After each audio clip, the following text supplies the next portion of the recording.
First time we got up to sing was at Moran Baptist Church. And I had told them the night before that they was going to help me sing. So they were expecting it. It was not a shock to them. And she said, I'm going to sing at church tomorrow, and you and Peg are going to help me. And this is what we're going to do. Peg, here's your part, and Carol, here's your part. And we sang. We always did what Dora told us. She was kind of like a mother figure to us. That's the first time the three of us got up to sing. I've been singing by myself, started out singing with my dad, and then when he got sick, I started singing by myself in church. So then I decided I'd get me some help. Decided I needed help. But I think I was 7 or 8, and then we sung that. That she set me up on the table so I could be even with Peg and Peg, and so we sung, and I sung the tenor part, and Peg sung the alto part, and Dora did the lead work, and that's how we started in that little church, Moran. So I got Peg and Carol. We got up to sing, and that started the whole business. There was people there at Moran that day. It was homecoming day, and there's people there that invited us to their church, and that started the whole business. I said, who's going to write that down, you know? Somebody write that down. We're going here, we're going there. Ruben's family sang as the Bean family, and Ruben played the guitar for them, and they sung. And so sometimes they would sing, and then sometimes we would sing. We didn't have any music.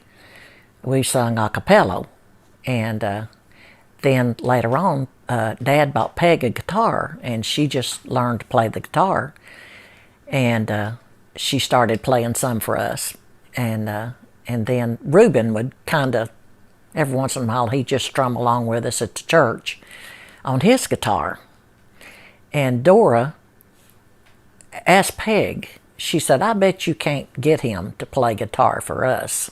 Well, his family quit singing. And I said, well, Ruben, why don't you just go with us? He said, okay. So he just went with us. And I'm not sure, but I think Peg asked him to play guitar for us. And he did, and then he started going some with us, and he and Peg started dating, and that's how it all started. We'd be washing dishes and we'd practice a song. And so I told Ruben, I said, you'll have to come up to the kitchen and we'll practice there. But I said, I want you to sing a bass. And he went, bass? But anyway, he come on up and we practiced a song, and I said, now I didn't hear any bass. I want to hear some bass. So he just lit out and sung bass just like he'd always been singing it. We were singing in this big church, and it was packed out. I mean, they were sitting all around the walls. They were standing around the walls. They were just everywhere. We were doing 2 or 3 services. It was, an all-night sing everywhere we went. And we were supposed to be at this church the second engagement we had that night. And when we got there, we just had to stand in the back until they called on us to sing. So I sat back there and I said to them, I'm going to sit up front. So I went up front. And Dora just parted the way. She just went down all the way down front and sat down on the mourner's bench. And of course, we didn't follow her there because we didn't know exactly what was going on. Got up there on that bench and it went off it went. That thing just broke in two, and Dora sat on the floor. And we laughed and laughed and laughed because we just kids. And I thought to myself, the first thought that struck me, I thought, why did the Lord let her fall right there in front of everybody? And then now we've got to get up and sing. And here I was, I looked around and here all these men come to help me up. And I thought, let's go home right now. Let's go home. Dora had said she was moving. She moved to Big Stone Gap, Virginia, with a UMWA and got a good job up there, so she moved. And then I sung a New Year's Eve service with Peg and Ruben. We sung as a trio after Dora left, and just not long, but we did some dates, just the trio, just me and Peg and Ruben. And then I just felt like after two kids, I needed to stay home, and so it was a good time for Connie and Sheryl. They had been singing some. We tried to sing a little bit. They kept saying, well, we'll sing, because we had talked, they'd ask us, and we'd talked about, well, yeah, we'd like to sing. And I had worked on learning the alto part back then. Connie was doing the tenor or soprano part. Sheryl and I started singing with Mom and Dad in March of '72. And we just carried on with parts. One sung the high, one sung the low, and we could sing whatever part we needed to, so sometimes we'd switch out. But we loved singing. It never seemed like a job or anything that Mom and Dad asked us if we would. We just felt like that's what we wanted to do. They had even put a song on one of our albums. They had sang just the two of them. If God is dead, who's this living in my soul? Connie and I sang that as a duet. That was the very first one. And so that's what we did. We fell in. We'd been traveling with them for a while, so we'd get up and sing a couple of songs before they sung. So we'd sung together since we were little. It was a good time to usher them in, and they started singing with Peg and Ruben, and they were the new McKamey family. Sheryl had married a preacher, and she was expecting her first child, and he took his church pastoring, and so she felt like she needed to get off the road and raise her family. And I came to fill in for her. Without your family traveling, it's just better for you to be home. So that's what worked for me. And so it was good. I think it was a good time for me to step out, a good time for Carol to step in.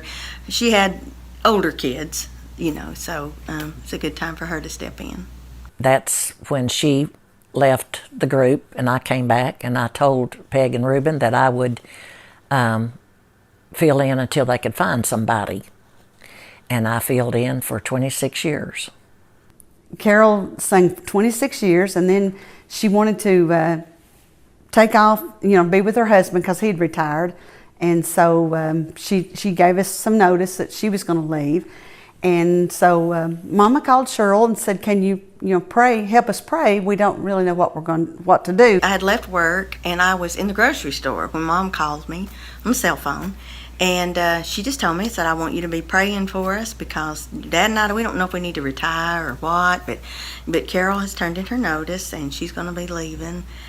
And I said, "Well, I will. I'll certainly be praying about that." And so when I got home, Alan and I were talking about it, and we're talking about our schedules the way they were now, and he said, "Well, honey, you could go back, and what a testimony that you could share, because the fact that Mayo Clinic had told me a few years earlier that I'd never be able to sing because of my disease and my pulmonary arteries." And he said, "What a testimony, and to be able to, that being restored, and almost like he's redeemed that back." And so it was a good time for me to be able to go back. And, I had no idea that, I would be the lead vocal on the next single after that, but it was a sign, I think, for Alan and me both, and hopefully to a lot of other people that God had restored that. It doesn't mean he does that for everybody, but he had chosen that time for me. So, it worked out that she could come back and sing, and so it's just like it just fell right back into place again, just like it was. So that was God's plan. When we went in the studio to record, we never had prepared much for it. We just went and got our pictures made, and then went over the next time. I had an appointment with him, and that day we went in the studio to record. We didn't scope it out or nothing, before we went in. And we just went in and recorded. We were doing a benefit singing for a quartet there in Kingsport. And when we come off stage, Tilford Salyer with Tri-State Recording met us and asked if we would consider a recording. And at that time, it was just Dora, Peg, and Carol, and I was playing guitar. And Dora told him, said, we'll consider it if Ruben will do the bass part on the singing. And that's when we went with Tri-State, and we did our first album, The Family Prayer. And that's how it came about. And that's how I came in to be singing with the group. And I had a lot of friends in the area that were talking to me about the McKameys. I said, I've never heard of the McKameys. He said, well, you need to. We're going to go hear them sing this weekend. And it was about 100 miles from where I lived to where they were singing. So I thought, well, man, if anybody wants to go hear a group that bad, they must be pretty special. And one night, my phone rang and Eddie CROOK called. I'd never had met Eddie or talked to Eddie. And he told me that somebody in Kingsport had told him that he needed to contact us about recording. So we signed the McKameys to a 3-year recording contract. He called me again and wanted to try to do another one. But after 10 years, we had 10 recordings and several #1 songs, including the mega hit, God on the Mountain. We were going to do this video, and the last video we'd done was not a very good experience, so we was trying to do everything right. And we were short of songs, and I suggested to Ruben this song, God on the Mountain, that I'd been listening to. And he said, oh no, Peg, we can't do that because we don't know it well enough. Well, we kept going on, and the time got close, and we still didn't have the songs we needed, so Ruben agreed that we could do God on the Mountain. It was a good working relationship with Eddie there for quite a few years. Eldridge Fox and all the people that was involved in Horizon at the time approached us about signing with them. Eddie had went as far as he felt like he could go. And they came over and we got together, and they were forming a new record label and all that. And so it was us and the Kingsman County that was the head up on that. It turned out good. We've had a good relationship with them. Matter of fact, we're still with them. I had been playing backstage with the group, or not with them, but been playing, and just to that was good exercise for me, trying to learn. And so that night, Dad came over with his guitar, and he put the strap on me. And of course, it hung down to like my knees. And he adjusted the strap and pulled it up, and then everything like that. And he asked me if that was cool. And I said, yeah, it's cool.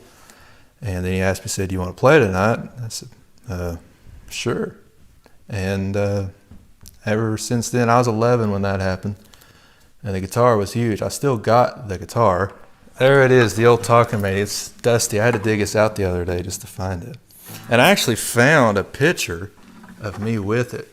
See that? Can you get a shot of that right there? See that? I was every bit of like 50 pounds right there, maybe, soaking wet. And I stayed the same height from like 11 to 21. And so this here looked huge on me, and I had to play it up here. But yeah, you can tell it's got all kinds of scars and beats and bumps on it. This is actually Dad's guitar, or it was. I joined the McKameys in 1987, and in 1992, Connie and I were married. And that same year, the McKameys went on the Horizon label, which they are still on. And since '92, I've been fortunate to co-produce and play on everything since. Anytime you see the McKameys pull into the parking lot here at Horizon Records, it's kind of one of those things of it's like family coming to visit. Peg comes in the door and she gives you a big hug. So it's always been a family atmosphere, and we've always appreciated that. I can't believe the time has gone by just like that, but we certainly enjoyed some times in the studio, some very spirit-filled times, creating great music with the McKameys. You've endowed the gospel music world with some very fine songs, so many great songs that blessed us with so many precious memories. when they talked about going full time on the road, I said, now, when you make a commitment to that, you gotta stick with it. So there'll be times when you won't have enough appointments to go full time. You'll have a day off here and there. And that's all right. Go ahead and take your time off. And little did I know, I was wrong about that. They had time, they had the appointments out the ceiling, you know, just because they really did good.